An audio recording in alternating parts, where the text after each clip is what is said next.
You heard me say that. You started laughing. I made sure to leave that on my episode because it was such a great moment of us both breaking character because the moment was so funny. So I'm hoping you and I have some more collaboration in the future because you were definitely, absolutely. you're good at the building. I was ready for war that day. Yeah, you were right. I was ready for war. He wanted to fight. He was over prepared. I did wanted to fight. Oh, by the way, Skizz said I was allowed to do this. Oh, new plushie coming soon. Yes. Say no to the Poe. September or November 22nd, guys. Nice. Be there. So. Hold that up one more time. Let me see that one more time. It literally says no Poe on it. It says permits gotta go. Say no to the Poe. Oh, nice. This is outstanding. Welcome back to the show. There's no telling where we'll go. So come and share a laugh on the Imp and Skizz podcast. All right, we are back. Another guest on the show. Glad to have you here, iJevin. Thanks for joining us. Hi. You can call me Jev. iJevin's way too formal. We're past the formalities now. We've known each other long enough. I did that for the audience in case they want to look you up if they're not familiar with you. But yeah, we have iJevin on the show. Jev, our friend Jev. Yes. And Jever Jop. Yeah, and like all growing up, Jevin, obviously my name for my entire life. Not until Hermitcraft did my nickname become Jev. Just a really random. Is that right? You would think that would be like a nickname, but it was never a nickname. So is your actual name Jevin? Yes.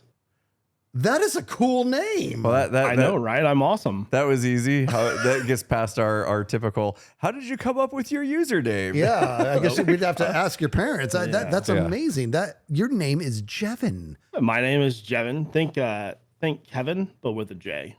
Very simple. That is a very unique name. To be fair, though, the only downside of having such a cool name is that I've been called Jevin, Javon, Javen, Kevin, everything.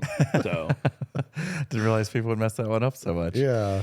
So Jevin, you are a Minecraft YouTuber. Just for the people that may not know who you are, let's do a quick little introduction. Minecraft YouTuber, you've been on Hermitcraft since season 2. Over 10 years. Yeah, that's crazy town. Wow. You created your YouTube channel back in like 2010, I believe. Yeah. Right? Way back when. You've been doing this for a while. I think over 4,000 uploads on the channel. So you're quite a busy bee when it comes to making content and posting on YouTube. Is there anything else, I mean, that you would describe yourself as other than a Minecraft YouTuber that's on Hermitcraft? Outside of Hermitcraft, I really like helping people. I genuinely really enjoy volunteering with, like my nephew's sports groups and just helping time there where they need help. I love just really genuinely being a part of people's lives. That's awesome, man. Wow. Just trying to be there for people as much as possible, whether it's like, a friend's got a test or just whatever, I'm like, yo, you got this. Like, I'm a really just very positive person. So. Definitely want to dive more into that. But that's awesome to hear, man. Like, I see that too, like on Hermitcraft. You're always like, if anybody needs help, if somebody dies, Jevin's like usually the first one to be like, you good? Are you good? You good? Do you need me to? And you will literally like stop whatever it is you're doing. You could be in the middle of recording a clip and you'll just like, forget it. I'm just going to go. Help them out before they lose their stuff or whatever. No. But I definitely see that. Oh, and I'm a master gift giver. Literally a ninja gift giver. I will really say that. I will message your mom on Facebook to get the information I need.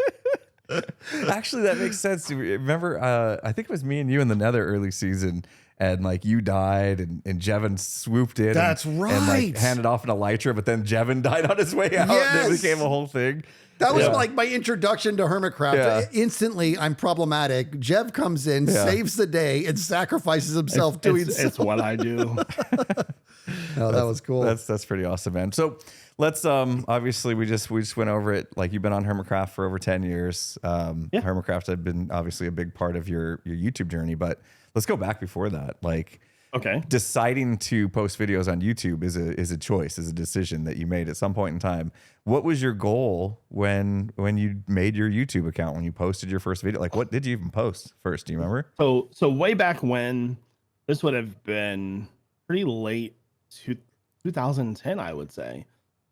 I had just moved in with a friend of mine. in college, poor college kid, and we got Call of Duty. And, you know, everybody's uploading Call of Duty videos. Oh, yeah. That's just how everybody started, you know? And I'm clicking around some videos and I'm like, these are, they're interesting. You know, I think I could do this at maybe a better scale. Just thinking to myself, you know, like, I really feel like I could do this. And then I tried it and then I realized like I was good at the audio video part, but I was atrocious at Call of Duty. I was really bad at it. And then one day Minecraft come along and I was like, wow, okay. Yeah. And, you know, just like another part of that, like growing up, we never really had much. And I saw that as like, wow, that's like a really cool career. And maybe that can, you know, help my family. So. Oh, wow. So Yeah. you jumped from Call of Duty into Minecraft. Now, what was it about Minecraft that pulled you in? Because this is something I really enjoy doing when learning about people, specifically with their Minecraft journey, is what was it about Minecraft that pulled you in? Because it's always a little bit different per person. Oh man, it was everything. I can't explain it. I mean, they call it Minecraft for a reason, right? Yeah, it's a just, drug. Like, I remember one day I was at work and, you know, I was allowed to like watch videos and stuff while I did my job. And so just scrolling YouTube and I see this random weird looking game. And the first video that I ever watched was X's Adventures in Minecraft. That's not to be confused with Azuma, another person. And he had at the time probably 60 videos. And I literally watched every single one of them like in a row. And I was so fascinated. And I don't know how to explain it other than like, I needed to play it. And it kind of became everything. So were you fascinated by the videos themselves or what he was building inside the videos? To me, it was kind of like, well, this is kind of what you wanted to do for a living. I've always wanted to be an architect. I went to school. I have a degree in architecture and civil engineering. And I thought, this is like the same thing, but just in a game. And I don't have to like do a really, really, really hard math. Because I promise you, it's really hard. Yeah. And so I thought to myself, like, wow, that's really captivating. And just the ability to have that never endingness and just make it what you want was really everything that I was looking for. So when you first started, was the success, I'll call it, were you getting a lot of views straight away, or was that something that was a slow burner? How did that come about? Because obviously today you're doing quite well with 110,000 subscribers. Like, how fast was that climb for you? 810,000. That's Yeah, what- 810,000. Yes, 810. You Sorry. said 110,000. Sorry, my bad. I'm you're sick. fine, you're I'm fine. sick at the moment. My head's not working right, so You're I'm probably fine, gonna you're misspeak fine. 100 times today. So the journey of the YouTube channel was an interesting one. Started off, it took me about a year to get 1,000 subs. This was like 2011 ish. So there wasn't much of a scene then, like it is now, where people are posting these crazy 100 days videos. It was just like try to upload because it was so hard to do then, like recording and having a bad laptop and things like that. Excuse me. Eventually, I joined Machinima and met a few creators through their PBAT, Paperbat VG, and Sly Fox Hound. And at that time, I had probably about 4,000 subs, and they had about 60,000 subs. And that time, 60,000 subs was like the equivalent of probably about 4 million today. Jeez. And because nobody had that sub count, and these guys were just dominating. And they were like so gracious and just took me in and was like, "Hey, let's record videos." Overnight, I went from about 4K to 20K. Oh my goodness. Yeah, sub game back then was pretty wild. So made some friends and then just, you know, eventually joined Hermitcraft and things went from there. So back up, what is the? I think Machinima is like a network of some sort, right? Yeah, it Can you was. explain, like, how did that come about? Did you get some sort of like offer in your email to join a network? And tell me a little bit about the network situation. So you ever there, if heard the would. expression "you fall into something butt backwards"? Yes. So I'm at work and just watching a few Machinima videos. At the time, Realm had just started. This is what they did RPGs and stuff on. And they had this like link in their description. And I'm like, I'm going to email that just to see what happens, you know? And he's like, hey, do you have a contract with us? And I'm like, no, I don't. And he's like, let me see your channel. And I'm like, here you go. And then he's like, we're going to give you a contract. And I'm like, all right. Wow. Wow. They never reached out. I just reached out to them and put a little bit of effort in. And then I remember like posting that first video. I was at work one day and my phone started going off like a lot.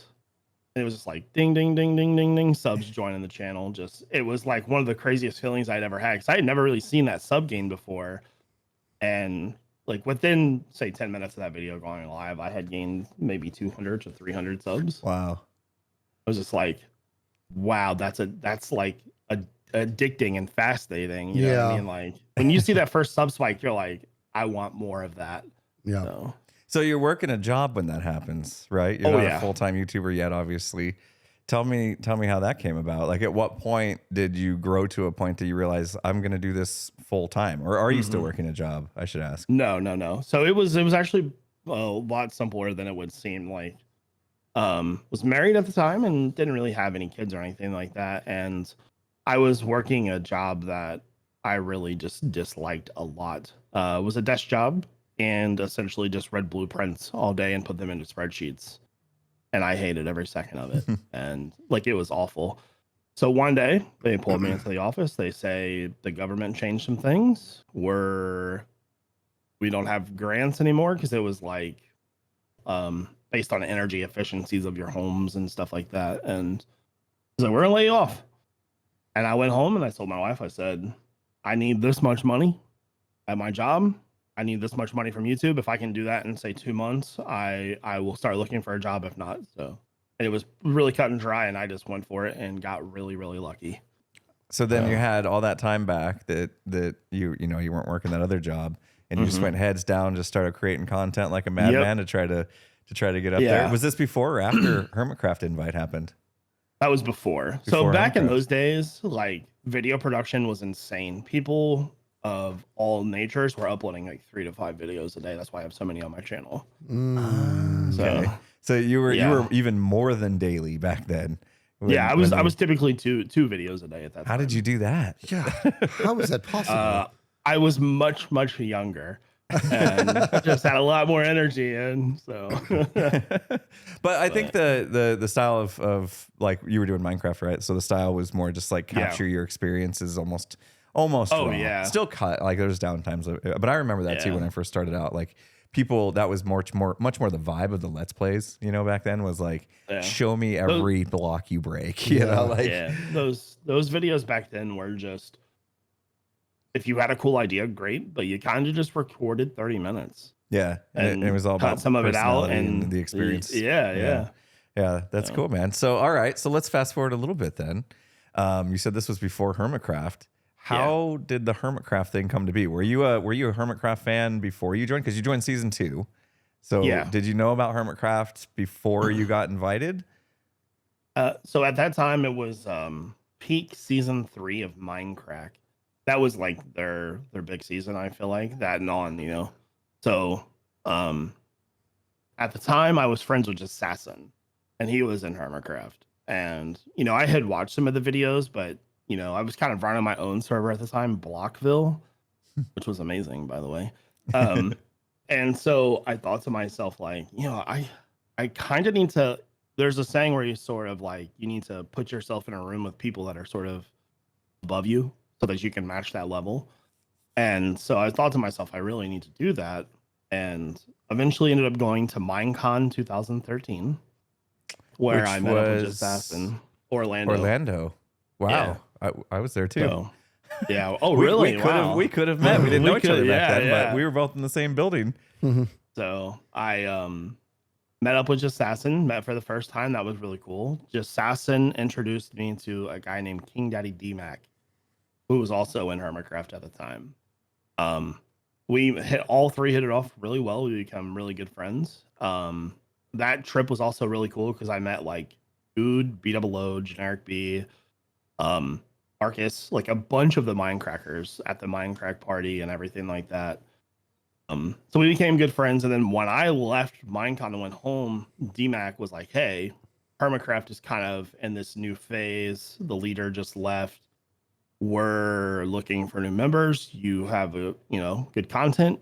Would you be interested? And I'm like, absolutely. Like that's a huge opportunity. And then at the time, X had just taken over, and they were like, sure. And I just joined. It wasn't like the process that it is now today. It was like a DM, and then I was in, and that was it. So yeah. It was the season 2 underway, or did you come in to start season 2? No, it was in the middle of season 2. Oh wow. The first time I ever logged in, I probably walked around for like a solid 2 hours looking at everything. It was like, wow, I really got to start trying a lot harder now.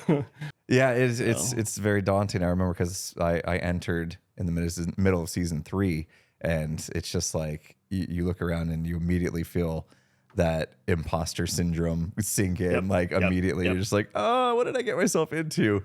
But like you said, like you put yourself in that room with people that you can grow up to, right? Like you can exactly. like iron sharpens iron type of scenario. So that's pretty cool. That season 2 thing, when you sign into the season at the first time, the first thing that you're seeing is Monkey Farm's gigantic skull. So you sign in, you're like, oh, okay, well, like I gotta really practice now. Like if this is the quality that we're doing. And see, and I would have been fanboying so hard too, because like I didn't really get a great chance to meet Monkey Farm, but like I was a huge fan of Monkey Farm's work. So like to log in and see that straight away, I just been like, like immediately like in fanboy mode. Yeah. Well, you guys all paved the way for what it is today, and people like me. And I mean, I'm very grateful. This is my first season on, and I know what you're talking about. I feel it every time I log in when I look at everything that people are doing. That, like you said, you mentioned the imposter syndrome. And I'm wearing that thing like an old cloak right now, but I really find my place with improv and story and narrative.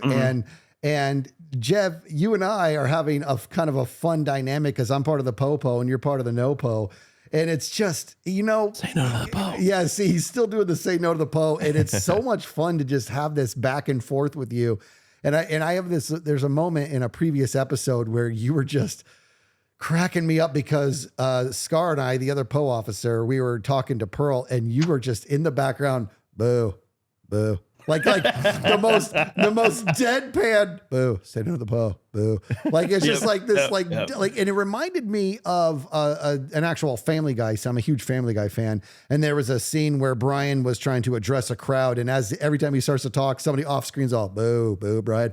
Anyways, you're doing that, and I'm trying to stay in my Poe character. And as I'm doing that, I just start laughing, and in my laughing syllables, I said, Jevin, like I just did that. And then you heard me say that. You started laughing. I made sure to leave that on my episode because it was such a great moment of us both breaking character because the moment was so funny. So I'm hoping you and I have some more collaboration in the future because you were definitely, absolutely. You're I was good ready at the building. for war that day. Yeah, you were right. Oh, I was ready for war. You wanted to fight. He was over prepared. I did wanted to fight. Oh, by the way, Skizz said I was allowed to do this. Oh, new plushie coming soon. Yes. Say no to the Po. September or November 22nd, guys. Nice. Be there. So. Hold that up one more time. Let me see that one more time. It literally says no Po on it. It says permits gotta go. Say no to the Po. Oh, nice. This is outstanding. That's awesome. That is outstanding. Gotta remember the moments. Yeah. So that day when we met up, I wasn't really sure how it was gonna go. Right. I wanted to be ready for everything, and I thought to myself, I'm like, if there's going to be 2 or 3 of them, I need to be ready for that. And because Hermitcraft always has this thing where it's like, no, we're not going to fight. And then we fight every time. Yeah. This is how things go down. Yeah. So I invented something called the doggy delivery system. It was incredible impulse. And then I summoned like 15 dogs on you guys in a matter of seconds. And it was amazing. Which I still don't understand. I don't get. So essentially underground, I had a button. And there was 2 dogs and a boat down a line with like 20 dogs. And I just had a dispenser fire the boat and the dogs teleported to me immediately. And it was fantastic. Wait, what?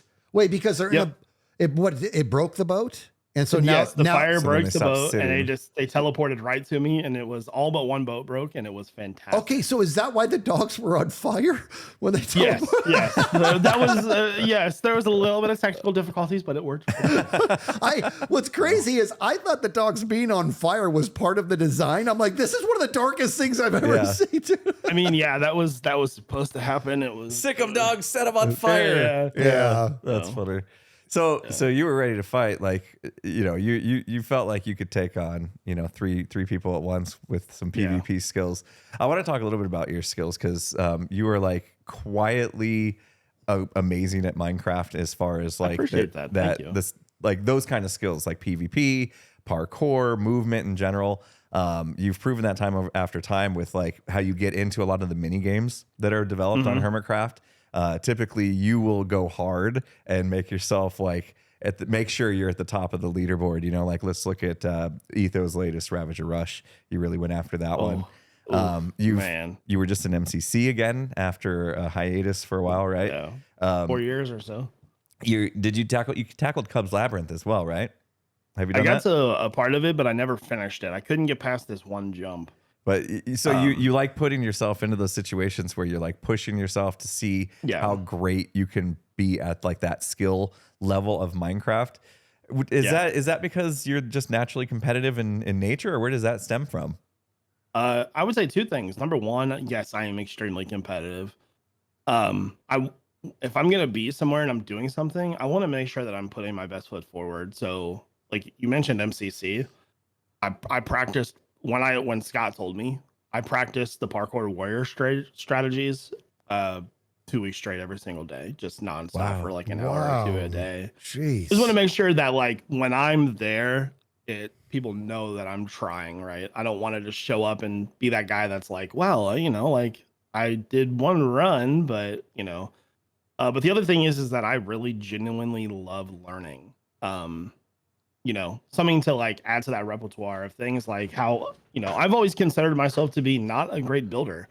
And then one day I said, you know what, we're changing that. I'm going to practice this. And I just went on this like crusade of, you know, going crazy with it, and eventually kind of got a little bit better and a little bit better. And, you know, I'm still learning, but that's the fun part about it, I think. So I remember when you got onto that kick about about really making an effort towards becoming a better builder. And you were not super vocal about it. Like we knew that you were focusing on it. But you weren't like super vocal about it until we saw one of your builds come out of it. Like right after you had put a bunch of work in, we saw it, and we're just like, whoa, Jevin's really up in his game. You know what I mean? Yeah, just really wanted to try harder. It was super impressive. I'm kind of the same way. I really love learning. I like pushing myself in different aspects. That's why I joined MCC. One of the many reasons I joined MCC was because I wanted to push myself in a different part of Minecraft, because as we know, and maybe not everybody that's watching or listening to this podcast plays Minecraft or knows much about Minecraft at all, but tell me what it is about Minecraft and its many different ways to play. Which one stands out the most to you? Which is like your favorite thing about Minecraft, from building to movement to the mini games, whatever? It's a sandbox game, so there's so many things, right? I honestly couldn't pick. It's everything. I like the caving, you know, that's just the OG stuff, and then building and expressing that creative side, and the competitive side of Minecraft. I don't think people understand this, but the people that play in MCC and the Twitch rivals, they are so good at Minecraft. And just that level, like people think Hermitcraft members are good at Minecraft. Like watch a speedrunner play the game, and it will like change your understanding of how things are within Minecraft, and like how they understand how the game works. And again, just wanting to be better about things. I genuinely enjoy Minecraft for what it is, regardless of really what we're doing. Could be exploring or just really any aspect of it. I really don't dislike any part of it, to be honest with you. It's all really fun to me. Yeah. So you're like balanced, right? Like you don't typically get categorized as a redstoner, a builder, an adventurer. Like you're kind of like you got both, right? Redstone's on the docket though. We're learning redstone next. Yeah, So, I thought I've seen you do some redstone here and there. You're not new. Yeah, I used to be pretty efficient at it. I used to know some stuff, but it's changed so much, and I just want to relearn things and be able to do it without having to look at a tutorial is like my main goal. So yeah, that's awesome, man. But, Pearl recently went on her journey and she had a lot of fun. And as you saw with Purtle, what is she? Diduction. Completely blew my mind. Yeah. I mean, so it's a fun process. You know, obviously I started with redstone and I'm kind of like, I'm trying to work my way towards being known as balanced with everything else. Like I've had to try to push myself to become a better builder, and now with the movement skills and PvP skills, I'm not sure I'm ever gonna get. Oh, I'm dreadful at it. If I had to pick a worst game mode, it would be PvP. Yeah, there you go.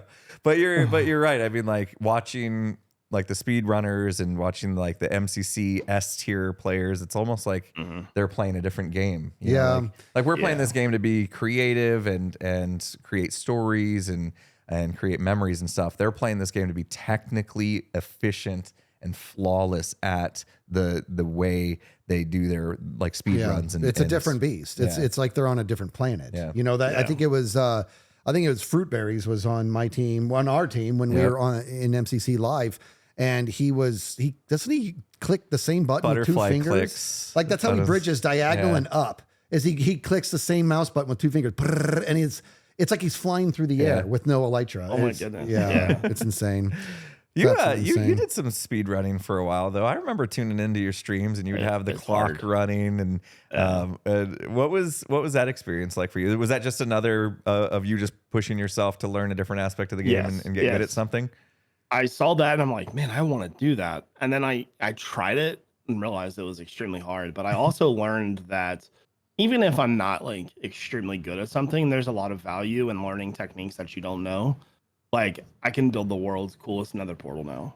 You know what I mean? Like stuff like that where you don't really need a flint and steel or, you know, whatever. You don't need a pickaxe or anything like they can do with a lava bucket, or knowing how to find treasure in a game with coordinates rather than a map. Things like that. It's just little things like that. Oh, like, right. Really yeah. You were showing something. I remember tuning into your stream and you're like, you would hit F2 and it came up with that like debug screen and you're like, well, there's a certain amount of entities over there, so I know that there's a fortress or whatever. And I was like, what? Yeah, what? Like that's yeah. The guys that speedrun for world record these days, it's so impressive how fast they recognize these patterns, and really a lot of it's really hard to do though.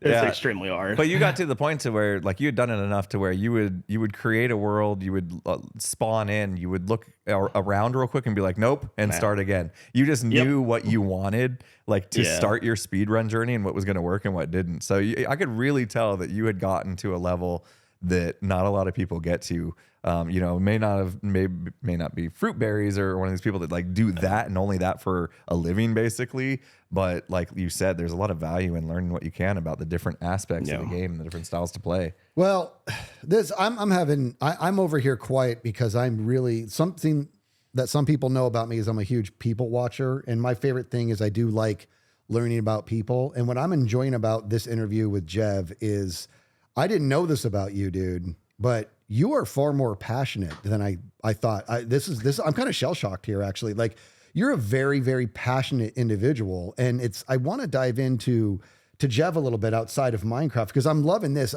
I'm not seeing Jev's love and passion for Minecraft going anywhere anytime soon. Like that. And that is very exciting. Yeah. You're in for the long haul, man. And before we cut forward, I just want to quickly give a shout out to my MCC teammates, Hannah and JoJo. Oh, they're the best. Quite literally some of the best Minecraft players that I've ever played with. And they taught me so much in a short amount of time. And it was like staggering how good they are. Yeah. We were like doing PvP, and Hannah just killed me every single time. She's like, just jump and hit me, and I'm like, I am trying. Yeah. No, you know what? I want to echo that sentiment, because JoJo was my actual original coach for MCC for my very first MCC ever. She's a great coach, and then Hannah was on our team for MCC Live, and she is a great leader. Yeah. a very good leader. Like what we talked about like beforehand, she was just such a good leader, and it was such a pleasure. So I understand fully what you're talking about. Those two are just, they're outstanding. So me and awesome. Azuma were just bumbling idiots trying to save the team, and they're like they carried us, like really they did. Yeah. So. They're awesome. Yeah, we've had experience with both of them, and JoJo was my first teacher too. She was the one that, like, before my first ever MCC, like, got me to like calm down and understand things, and I ended up winning. And I really felt like that wouldn't have happened if it wasn't for the training. They and the both words. they both had a lot of good things to say about both of you guys in the chats. Oh, nice. Oh, that's nice. Awesome. Yeah, they're fantastic. So that's what you came up with in the dojo with JoJo. In the dojo with JoJo, yeah, I did like a whole like stream series with JoJo like training me to get amazing. better. Yeah, it was pretty fun. A good one. But Jev, you mentioned earlier about your nephew and that you're involved with the sports team. Expand on that. What is that about? So my nephew is a sports kid, and if you have kids, you know that if they play sports, it's all year round. Football, basketball, baseball. It's kind of everything. We're in football season right now. So football season is kind of like you have to be kind of qualified to be a coach. So I don't really do the coaching, but I help volunteer where I can, fundraise where I can. Kids sports are pretty ridiculously expensive these days, and no matter what you're doing, it's $1,000 here, a trip there, and so. Trying to give my time where I can. Where I really excel with his life is baseball. I've played baseball with my brother pretty much every year until I was out of high school. So during high school time, I played all year round. Fall hitting league, summer league, school varsity, whatever, So we coach his teams together. We have been for about 3 years. At first, I was quite nervous about being a coach because that's a big step. Yes, it is. What I mean? Yep. Trying to learn all these kids' names and just try to guide them in the direction that you want them to go it's a tough thing to do.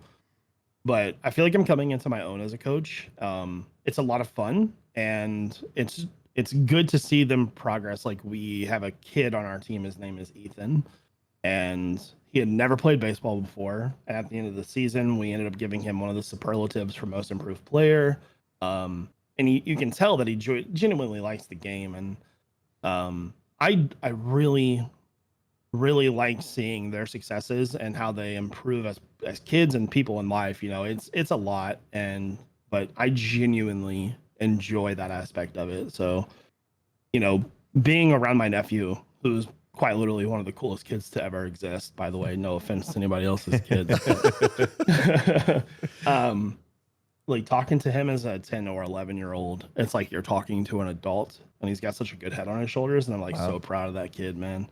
So that's cool, man. Like, I see sometimes you'll like tweet when he wins a football game and stuff like that. You could really tell that you're like super proud of what he's doing, and you're super involved as well. And he's awesome. And to like say that I've been to, like, he's been playing sports since he's probably about 5, and I think in that time I've maybe missed 1 game and 2 practices in like probably 5 years. Wow. I'm there I try to be there every time for whatever it is. Like I just want to be in his life as much as possible. So that's really cool, man.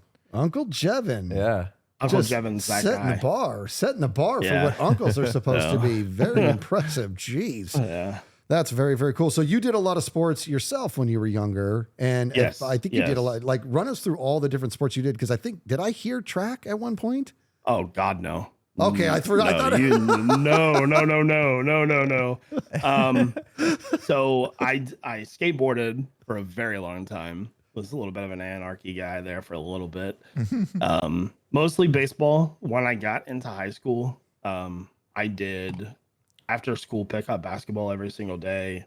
I was on the bowling team, the golf team, and varsity baseball. Varsity baseball for 4 years, and then the other 2 for 2 years each. And me and my group of friends, we just played whatever sports we could get our hands on at the time. So you were varsity just straight away in high school? Yeah. To be fair, I had played baseball my entire life, and I went to sort of a public school, like not a great public school. So if you have some talent, they're like, you're on varsity just immediately. They were happy. It's not like you're recruiting these days or anything like that. So no, don't downplay that. That's actually still pretty awesome, man. That's very, very cool. That so this is, it's all starting to add up now. And this is here's what I'm seeing. I'm seeing an extremely passionate person who loves to help people, loves sports, loves his nephew, is coaching. Coaching that's probably the realm you're in right now where you're feeling the most pressure in the best way, because since you enjoy helping people, that means that you find you're centering and helping people. And now your job is to help them, and how well they do and what their experience is very dependent on how well you're doing as a coach. So this is good for you for getting uncomfortable and doing this. I bet you're one heck of a coach, man. Like I try. I've never head coached before. That's my brother's job. He's a little bit more openly spoken. I'm more of a reserved person in the family, but together we know the game very well, and we like really try our best for those kids. So that's all. What position were you in baseball? So for most of my life, I was catcher. When I got into high school, I was varsity catcher for like 2 or 3 years. But at that point, my knees were they were pretty much gone. I can't walk upstairs these days without my knees, bag of bones. So eventually switched to second base and then was DH for my senior year. Okay. Designated hitter for people listening. Yeah. So you're a pretty good hitter then. Not to be that guy. Do it. Say it. The biggest guy on the team, weight-wise, leadoff batter. That's right. Nice. Oh my God. That is awesome. And I can relate to, so my daughter is a softball player. She plays in D1 college right now. She's a catcher. And that's fantastic. Yeah. And she's, and that's, I'm always worried about her knees. In fact, she just tore her ACL last year. So she's dealing with that. But that is the catcher is what we always refer to as the football player of the baseball team, because it is the most physical. They're quarterback of the team. They are. It's the leader. They're the only player that can really see everybody at the same time that everybody can see them. You know what I mean? Yeah. And so they're in control of a lot going on. So I'm learning a lot about Jeff today. This is very exciting stuff. Yeah, that's why we like doing these sit downs, man. Like, because you and I, we've been on Hermitcraft since I came in middle of season 3. That's a long time, and like we really don't take the time to get to know each other as people unless it's all business. Even like when we end up doing some meetups and stuff, there's usually a convention or a charity event or something where we're kind of like working most of the time. So we don't get a chance to really get to know each other outside of just like chit chatting after meetings are over. But a lot of us are busy and need to get back to making videos. Or I think one of the best times that we've had to get to know each other was like covering Doc's Perimeter. When we have those kind of community projects that we used to do Hermits Helping Hermits. That was always our way of like having kind of like almost like a Hermitcraft podcast that was like, but we were still in the game playing. Yeah. And we don't get those enough. So like, that's what's been really great about this podcast and being able to have hermits like yourself on is like, I finally get a chance after working together with you for so many years to like understand what actually makes Jevin tick. You know what I mean? And like Skizz said, it all makes sense. Like I knew you were like kind of competitive when it came to mini games, but I didn't really know what led you there. You know what I mean? I just knew that was your behavior. And so now like understanding kind of your history with sports and how, you're a very giving person, you're giving your time obviously for your nephew, like how all those like kind of come together to make you Jev. It just makes so much sense. Yeah, it does. And my first inclination that there was more to Jev than I originally thought was the dogs.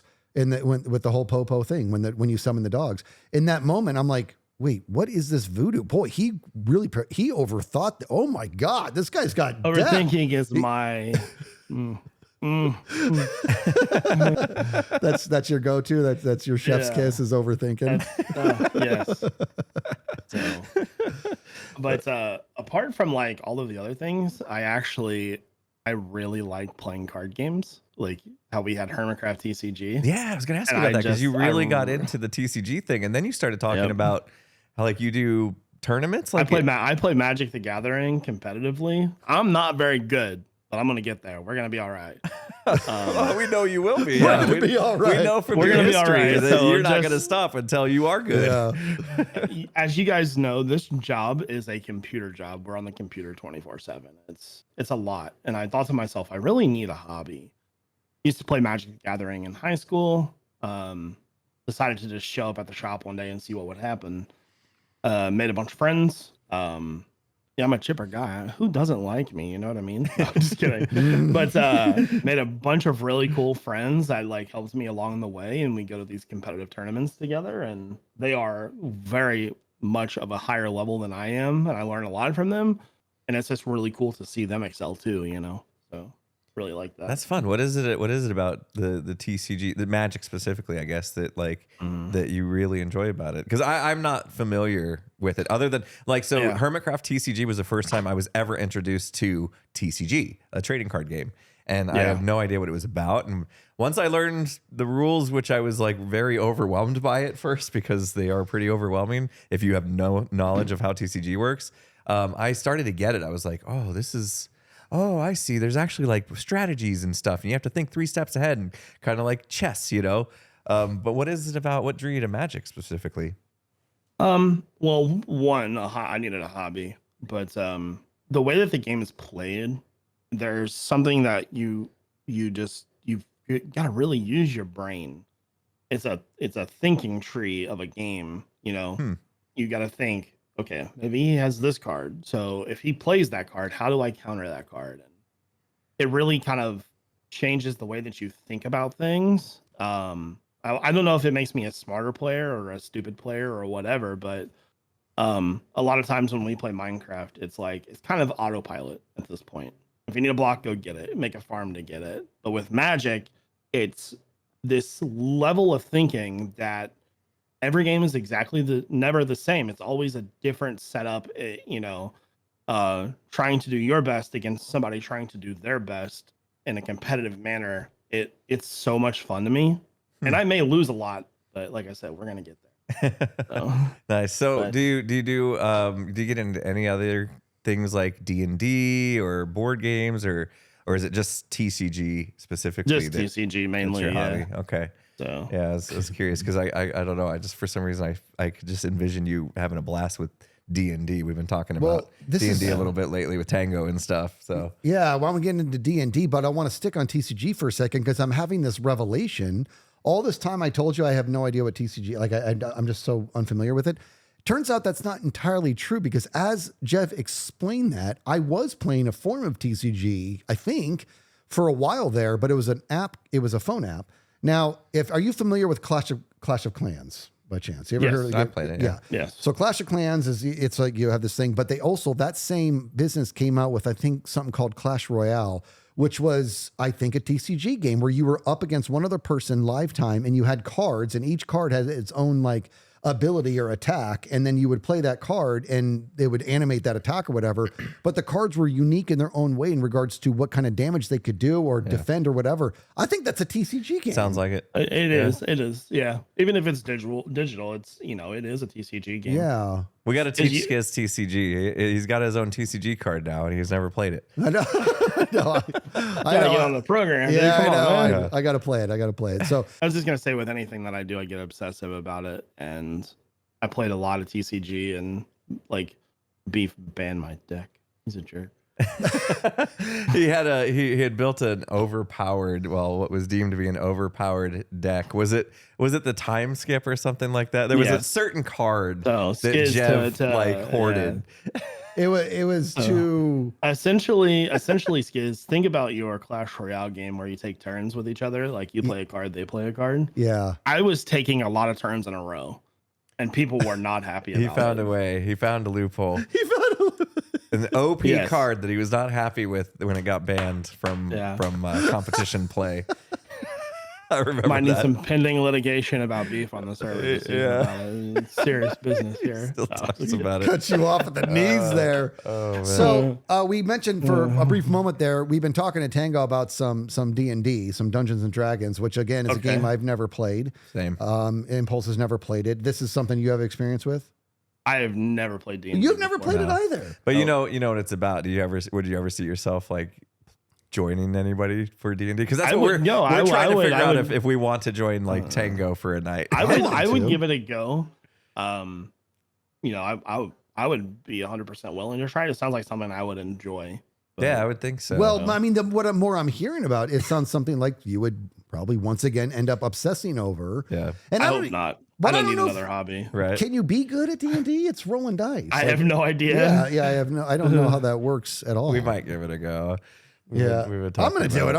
I'm going to give it a go. Okay, I actually feel almost better that he has no experience with D&D, to believe it or not. Because I keep thinking I'm like super duper the odd man out, not having played it, but it'll be soon enough. Jev, I'm hearing that you are driven pretty heavily by music. Is that true? Every facet of my life has music in it. Really? I look at music as a tool to sort of help your mood or have a good day, have a bad day. And I'm not limited to what I listen to. I will listen to, like me and Skizz were talking before the started, and I was talking about, Hall & Oates, but at the same time, that same day, I'll listen to Taylor Swift, Justin Bieber, Metallica, just All over. whatever the mood hits. Ooh, all right. I want to put you on the spot. Okay. You wake up. It's one of those days you wake up. Maybe you would wish you slept a little longer, or there was a garbage man came and woke you up, so you're not happy. Okay. So you woke up. You're kind of like on the wrong side of the bed. That kind of thing. Okay. You're not feeling great. What's your go-to song to get you to change your attitude for how that day is gonna go? For that situation, I think it's got to be kind of like, as the kids say, vibey. I'm probably gonna go Notorious B.I.G. Nice. Really? Yeah. Little I love that. hip-hop, I little love the hip-hop. flow is just immaculate. It's so good, and I love his music. And that are probably Tupac or N.W.A. All right. Oh, Yeah. Going dude. old school hip hop. Old school. Yeah. Get you I like it. vibing. Get you in a better mood. That's cool. All right. Gym playlist is gonna be either at my heart. I'm an emo kid. You know what I mean? Like I love Fall Out Boy, Blink-182, the pop punk scene, things like that. But it's either gonna be that or like Metallica or those types of things. I haven't really ventured much into the metal 80s scene much, but I like some metal bands. They're pretty good. Metallica obviously is one of the best to ever do it, and so Gotta love GNR as well, right? Oh, Guns N' Roses. Guns N' right? Roses. Yeah. Oh, Yeah, he his- doesn't like his voice. he doesn't like Axel's voice. Poor Axel. That's that fair though. means- That's fair because we get that a lot with Rush too. Hey, I was going to say you probably Yeah. don't like Rush. A lot of people don't like. I like Rush. Yeah, Rush is good. Rush is one of my favorites, obviously, and Yeah. because I'm a drummer, and you can't be a drummer Yeah. and not pay a lot of homage to Neil Peart. But Geddy Lee, there's a lot of people that can't listen to Rush just because of Geddy Lee's voice. Interesting. It is high pitch. I love his I voice. have that. See, I have that Okay. problem with AC/DC. Me too. Yeah. Yeah, Yeah. it's I do. his voice is interesting. He's Yeah. a hype guy though. You know what I mean? Like Yeah. right at the beginning of something, it'd be fine. Yeah. Okay, drummers. How do you guys? Okay, Neil Peart or Danny Carey? Danny Carey. Yeah.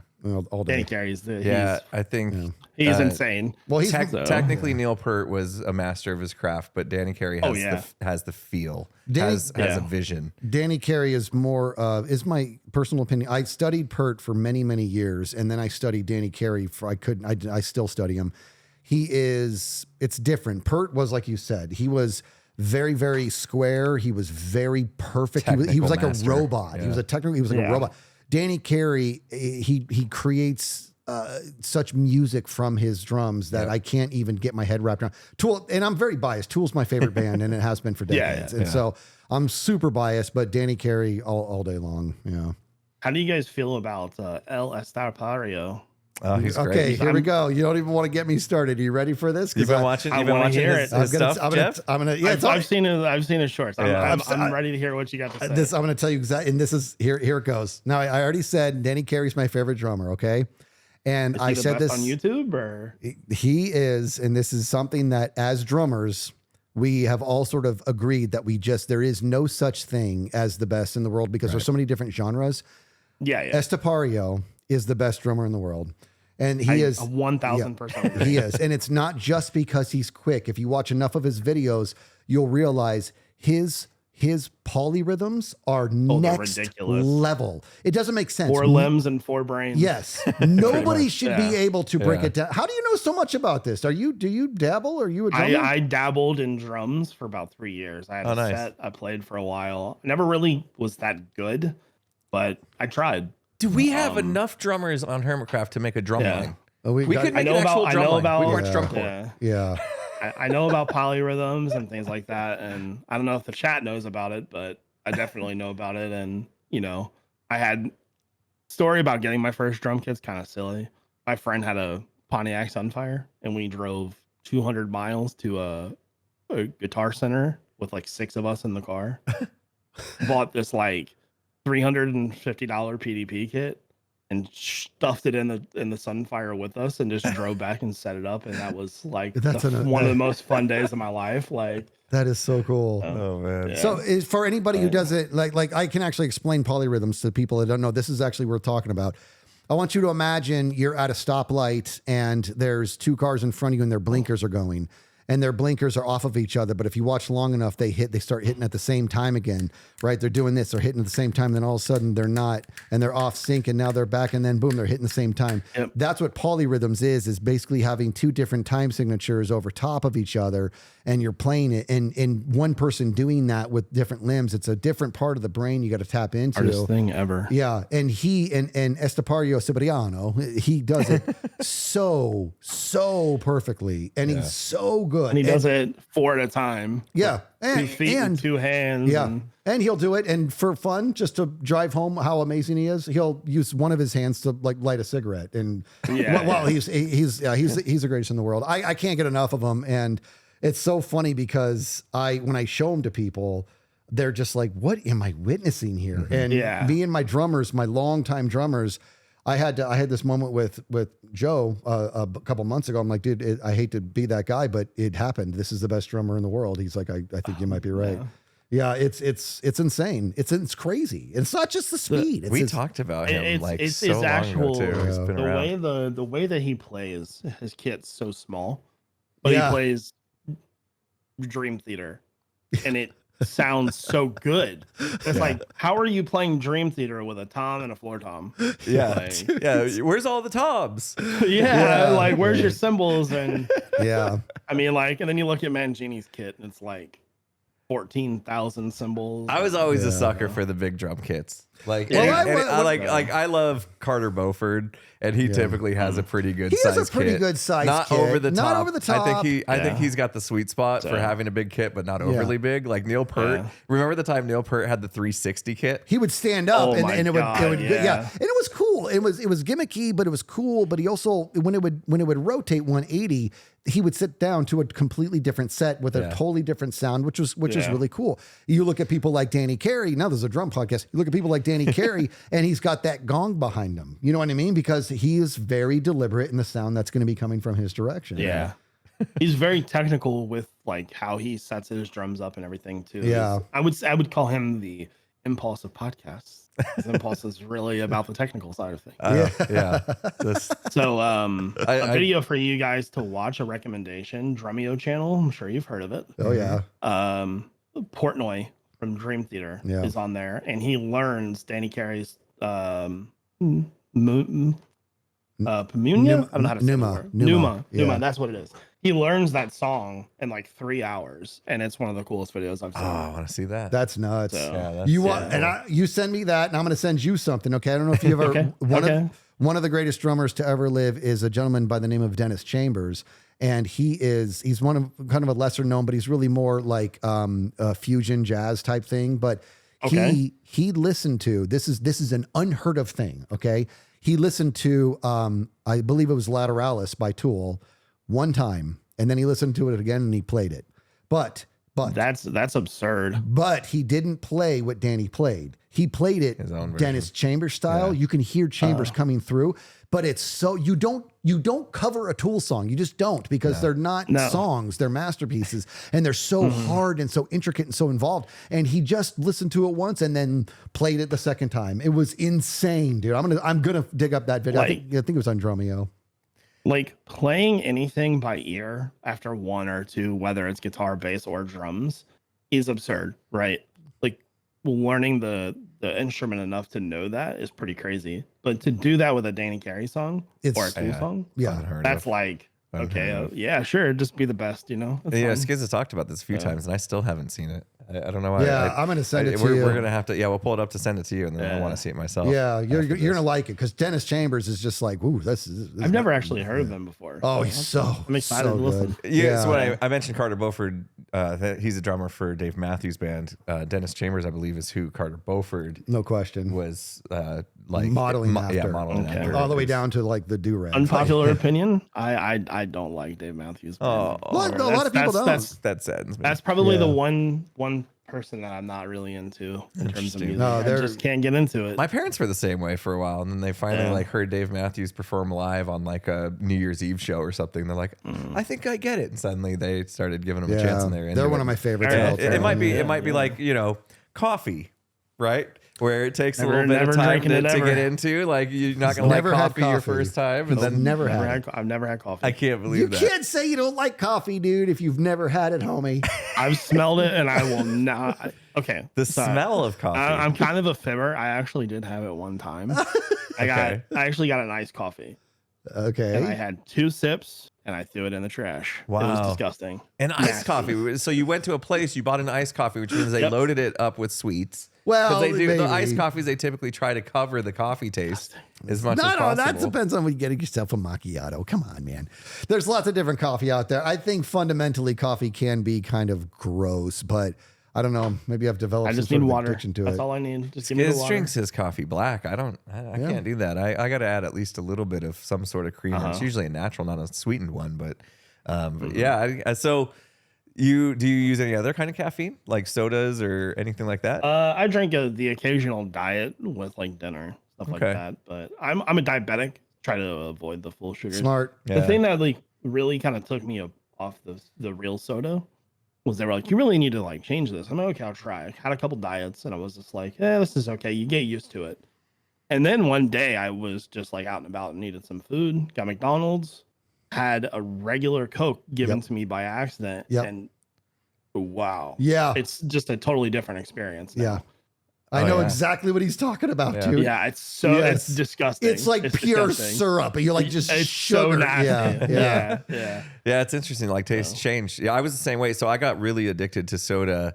They introduced like a free soda beverage program at our work one time. And I was like, this is great. I get to drink Dr. Pepper all day long. You know, I was really addicted. And I brought in like a 64-ounce Bubba, mug to go fill up. Yes, and dude. I got to the point to where I'd get there. This is so unhealthy. I got there at like 6:30 in the morning. I would fill it up. I would drink that whole 64 ounces before lunch. I would fill it up at lunch. I would drink most of that at lunch. And then I would fill it up again and drink the rest by the end of the day. And sometimes I filled it up to take home. And I would drink. So I was drinking like over 200 ounces. Are you a diabetic? Seriously, it should have happened in 1 week with that schedule. Yeah, that didn't last super long. But I did get to that point to where I was like, okay, I need to make a change. And something clicked, and I just stopped drinking soda. Like it is a very rare occasion when I have soda, any kind of soda at this point. I'm just like, I've lost my taste for it. Yeah. Because I mean, that was super unhealthy, but like somehow the brain just changed. I was just like, I don't want it anymore. That was fun talking about drumming and everything. And the fact that like when he started to nod along, and the fact that you knew who Estepario was. So you were drumming for a little bit there. Do you still play at all right now? No, I wish I did. I live in an apartment, like townhouse-ish area, and they're pretty strict about how like quiet it is here. You never hear your neighbors. They're very wonderful people. I think if I were to get a drum set, they would be pretty upset with me. Probably. But I will say, without giving away where I live too much, I live near an outdoor concert venue, and sort of it's a little bit away, but I can hear the concerts perfectly from my balcony, but I can't hear them from the inside of my apartment. Wow. And so I've heard, a bunch of rap artists. I've heard, Queen cover band. Like just anybody that comes through there, I listen to it, and it's been amazing. That's cool. Like free concerts all the free time. Concerts. That is you don't get to awesome. see them, but you get to hear them. That's amazing. Yeah. So That's super cool. Also dabbled in guitar and bass a little bit. I had a bass for a couple of years, practiced guitar for a while. I had a lot of interests. Well, that's what I was going to ask. Kind of in a townhouse, but yeah, you get yourself an acoustic guitar or something, or like a bass or something like that. You can still, kind of sink your teeth into. And somebody with, here's the deal. You say you obsess about things. I don't like that word too much. I think we toss it around too much. I think that what I'm seeing in Jev is less about obsession and more about passion. I'm seeing it like you find something that you like and you just sink your teeth in and you just dig in, and that's good. That's a good thing, man. I hope that you keep that up. I hope that you keep hopefully you're still playing with the bass a little bit, playing with the guitar a little bit, maybe a different instrument in your future or whatever, but you clearly have a very real passion for music in general. And the fact that you're as involved as you are, it makes me happy. And I hope you keep doing it. If I were to learn another instrument, I think I would probably take piano lessons. There it is. I'm telling you, it's a very classical instrument, well respected, and it's something that I've wanted to do for a very long time. But it's a percussion. Free time is a luxury. Free time is a luxury. Well, I mean, I was going to say, as we were talking about, obviously how much content you're making for YouTube and you stream regularly and you coach and you're constant, and you don't miss any of your nephew's sporting events. Like how do you have time to do anything else? You know what I mean? Like, I feel like you keep pretty full days, it sounds like. Yeah. So Magic is my go-to right now because it kind of falls in between those days, right? Luckily, the football season's kind of ending soon. We're having practice a couple days a week. We're going to a tournament in Tennessee pretty soon. Once that's done, we'll have a couple months. Maybe I'll do something new then. But a lot of times for baseball, especially when you're coaching, it's like a Tuesday, Friday type of thing. And then you can go play Magic on one day or stream all the other days. And most days are very busy. But, I would rather be busy all the time than just sit here and do nothing. My mind would go crazy. So yeah, I'm with you on that. So let's real quick recap with we're going to go back to Hermitcraft a little bit. Season 10. Okay. Season 10, we are good. How many months into the season are we at this point? 8? 8 or 9, I think. Still feels like we just started. I know. How How has this season felt for you, and where you're at, and what are your ambitions and goals for the rest of the season? So starting this season off, the thing that I feel like I need to work on more than anything is just being more spontaneous on the server. I think a lot of hermits really would benefit from just if you're online, go bother somebody. Yes. You know what I mean? We need a lot more of that. Yep. So I've been trying to do that. That's hard though. You don't want to bother people. But going into the season, I thought to myself, what do I want to build? Forest came about. Trees are gotta be the dumbest thing in Minecraft to build. I hate it. And then I say that and I placed 100,000 leaves this season. Oh gosh. But Jeez. season 9 for me, I really wanted to build a castle. And that was a learning experience, a really tough one. And I thought to myself, if I'm going to do it, I'm going to do it right. So got a plan. I've been practicing that plan. And this game recently came out called Tiny Glade, and it's essentially a castle builder.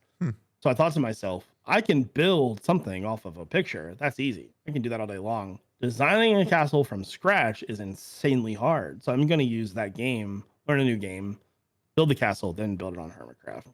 So, but first I have to convert all the hermits to my Christmas ways. I've got some plans for some maps where you can decorate your bases with Christmas lights. Nice. And I'm going to make you put all Christmas skins on and Perfect. I like that. I'm into it. I ran across the pumpkin you made in my cyberpunk city. Unfortunately, I don't know what it was about the Halloween time frame. But I know Corrales was going to build one as well, and I think a few other people had some ideas, and it never really happened. I think just people got hit with certain life things happens. that happened. But you do really get into the holidays. We had the Easter egg hunt where you had a little mini egg designed for every single hermit, and you came up with a game of hiding it in each other's bases and stuff like that. It was super fun. You seem to get into the holidays. Are you just like that with Minecraft, or are you like a very holiday festive person in real life? So for the for the holidays, Christmas is like the last 3 months of the year are by far the best 3 months of the year, period. Like there's no debating that. Starting with like Halloween is pretty great. I'm very festive in general. That time of my life when I was a kid was like the best time of my life. For a lot of like really dark reasons that we probably shouldn't talk about here. But that kind of carried over to when I was an adult, and like I still decorate, and even living by myself, like I'll decorate the heck out of this place and just, listening to Christmas music, and It's a fun time of the year to spread joy. And not a lot of people feel that joy a lot of times. So I feel like it's my responsibility to like cram it down their throat. So. You will be festive. You will be happy. Yeah, you're gonna like Christmas movies and not say anything about it. I'm gonna be the ninja present giver, whether you like it or not. Yes. No, that's really cool, man. I just wanted to bring that up because I appreciate it. I really do. Like when you go for something, like you built a pumpkin, you're like, I want to kick off this thing. And it kind of stinks when like you didn't see more stuff pop up. But at the same time, I like totally get it because I was one of the people that were absent during that time frame. And it's like by the time I found it and got to it and showed it to my audience, it's like Halloween's been over now, and I feel like bummer, but like don't quit doing that. You know what I mean? Yeah, because we as a server really need that, and there will be times when everybody's around and are able to jump on these amazing ideas.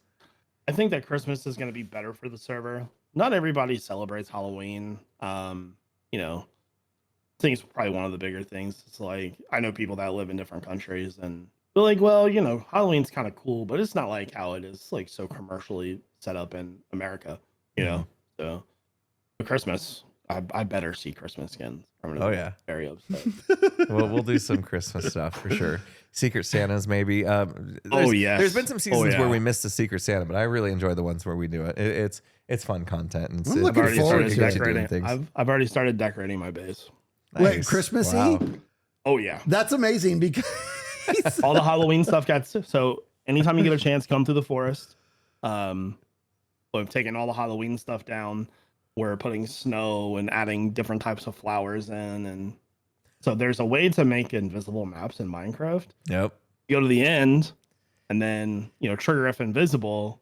You can make Christmas lights and reefs, and that's like probably going to be my next episode where I build a bunch of maps in the end. So nice. Yeah, I've known about that for a while, and I've been wanting to do it. Then I saw you mention it. I was like, he's gonna do it before me. Oh yeah, that's cool though. Like I've seen those invisible maps that you're talking about. It's like you wait. It's like floating. You can do like floating holograms and stuff. It's amazing. To explain it to you a little bit better, Skizz, if you go to the end above Y1 and you place glass down, it's kind of like a checkerboard, like a transparent image.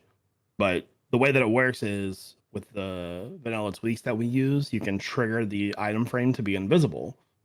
So with the item frame disappearing, it only shows what's you've built on the map. So the glass is invisible. Yeah. So you can just have like Christmas lights hanging. Yeah. Or reefs or just whatever, you know what I mean? Like make a basketball and it would just be there. It's sick. Yeah. I've been wanting to do that with like my eye logo and exactly. I'm gonna do a hologram map for the Metro Mayhem. I've had that in mind to where like that would be very cool. So you go in and you like see a floating map, like a hologram, and it will be the route that the train takes. You know what I mean? Like you've seen those like train in the train stations, like in London and stuff, how it has all the different routes for which train you're supposed to get on. Yeah. So I've been planning on making one of those because I learned about that trick a while ago. So there's so much cool stuff you can do in Minecraft. I mean, even without the mod stuff that we could do, you can do a lot of cool things with the maps. Yeah, you really have to work at the holiday stuff in Minecraft. Like they give you some stuff, like Halloween's probably better suited. Pumpkins and things like that, and for wintertime and Christmas they're really is like berry bushes and snow. So you gotta really like think outside the box there. Like Gasta Claus. Remember my Gasta Claus where we take a ghast and put a Santa hat on it.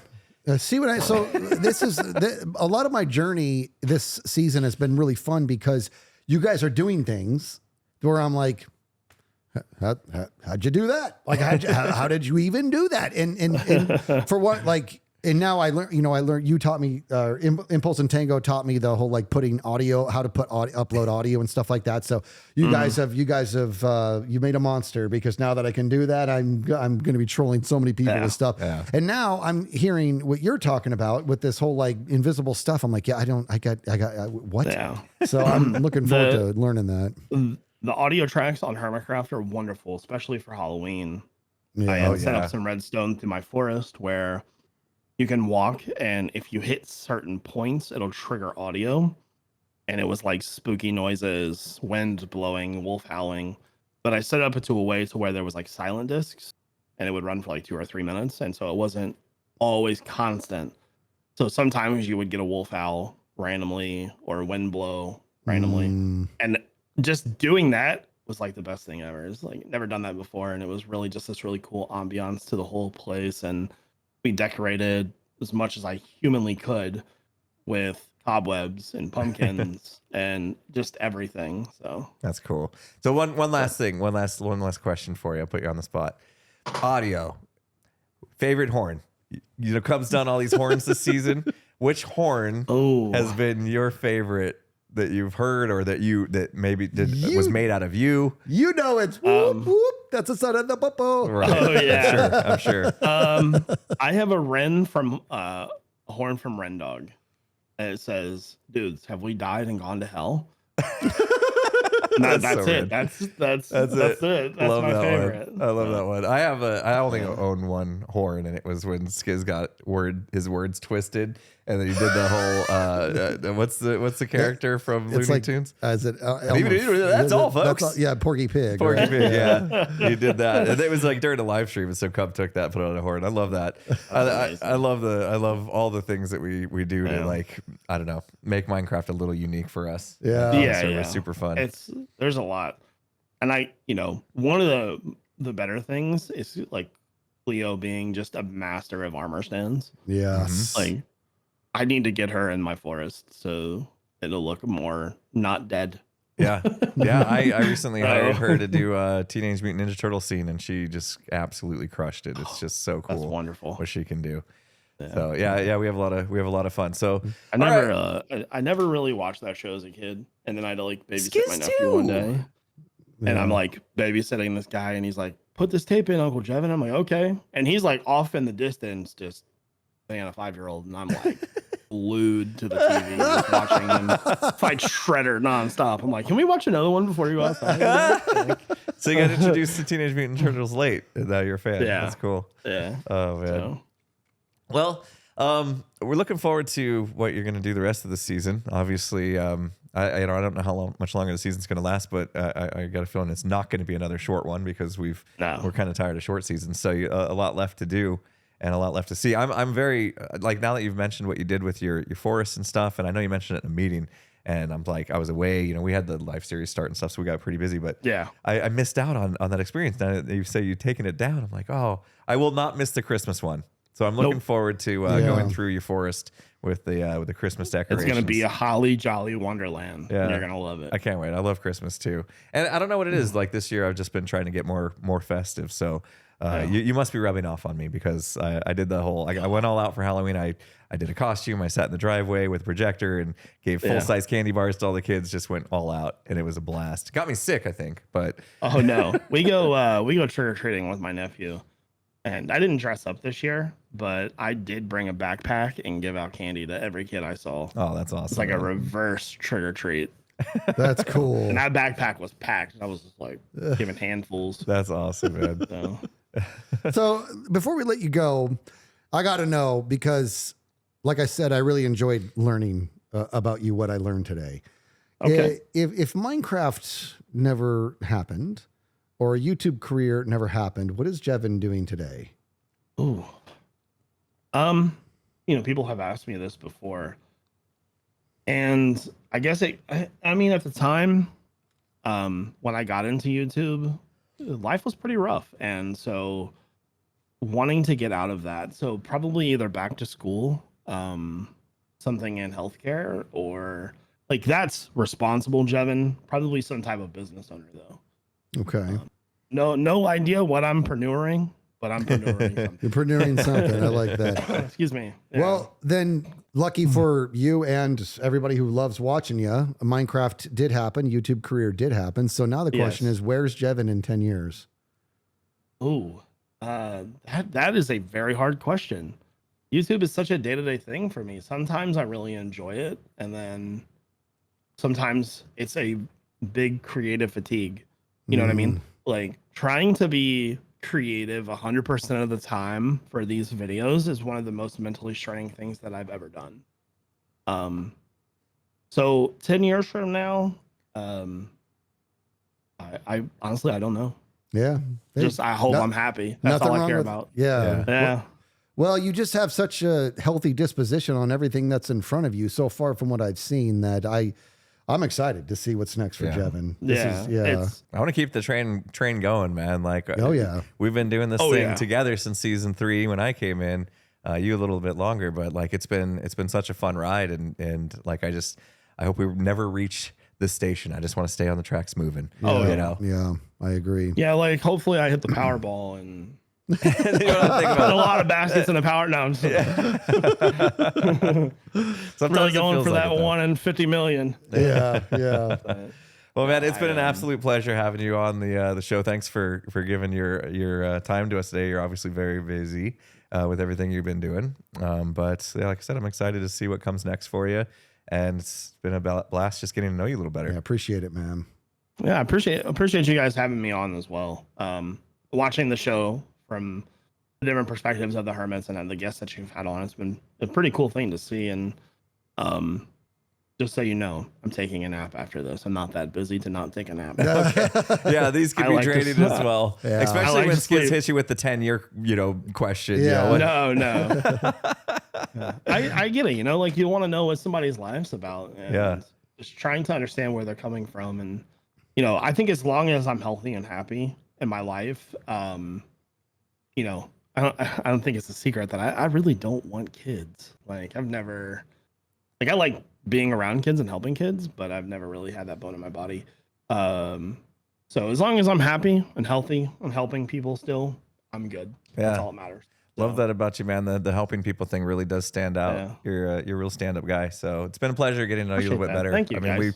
We don't do it enough. No. We sure don't. Oh, absolutely. Yeah. So thanks again for being on. We'll let you go take that nap now. Yeah. Awesome. Real pleasure, man. Thank you so much. Yeah. Thank you guys so much for having me. Yeah, you bet. See you later. See you, man. See you.